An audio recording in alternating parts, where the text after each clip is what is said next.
85 km à parcourir, 11 étapes, 32 équipages au volant de véhicules 100% électriques, 9 marques représentées. Le Riviera Electric Challenge n'est pas une épreuve comme les autres, organisée dans le cadre du salon Ever. Pas de temps scratch ou de notion de vitesse, l'objectif est de relier Cagnes-sur-Mer à Monaco en consommant le moins d'énergie possible et donc en adoptant la conduite la plus souple.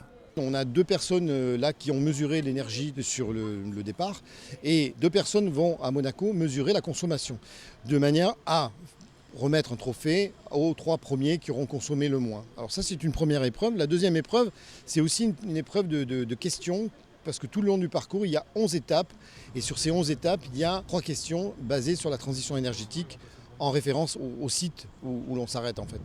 Pour cette deuxième édition du challenge, le nombre d'équipages a doublé par rapport à l'an passé. 2 véhicules de la SMEG étaient engagés et représentaient la principauté. Départ de Cagnes-sur-Mer donc pour une première étape jusqu'à Mandelieu, puis un passage par la Colle-sur-Loup et Vence.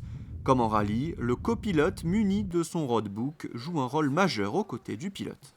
Mon rôle de copilote, c'est de trouver le chemin le plus court, de ne pas perdre de temps, de faire de détours pour justement économiser l'énergie.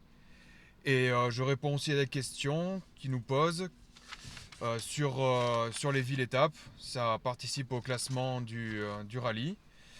Et surtout trouver le bon trajet, pas perdre de temps sur la route, essayer de le prévenir par rapport aux limitations de vitesse, aux obstacles qu'il peut y avoir. Ça s'est bien passé. La conduite, il faut être stable sur l'accélérateur, pas donner d'à-coups, et puis anticiper beaucoup les réactions des autres conducteurs en fait. Tout ça, c'est l'éco-conduite, quoi. Après des passages par Carrosse, Saint-Laurent-du-Var, Nice et Beaulieu, les 32 véhicules sont arrivés à Monaco, au Grimaldi Forum. Le deuxième équipage de la SMEG, composé de Philippe et Lionel, participait pour la deuxième fois à l'épreuve. On n'aurait pas pu ne pas être présent pour la seconde fois au rallye, quoi. Donc non, en plus on avait engagé 2 véhicules cette année, comme l'année passée, et vraiment tout s'est très bien passé. Et on est ravis d'être encore là et on espère être encore là l'année prochaine. On a tout le temps les yeux fixés sur le smartphone en fait, parce qu'il faut chercher les réponses sur le téléphone et c'est pas évident du tout. Donc un peu de réponses en recherchant sur le téléphone et quelques réponses au hasard aussi. La remise des prix a eu lieu en fin de journée. Au Grimaldi Forum, les équipages qui ont le mieux répondu aux questions sur la transition énergétique et qui ont roulé en consommant le moins d'énergie ont été récompensés.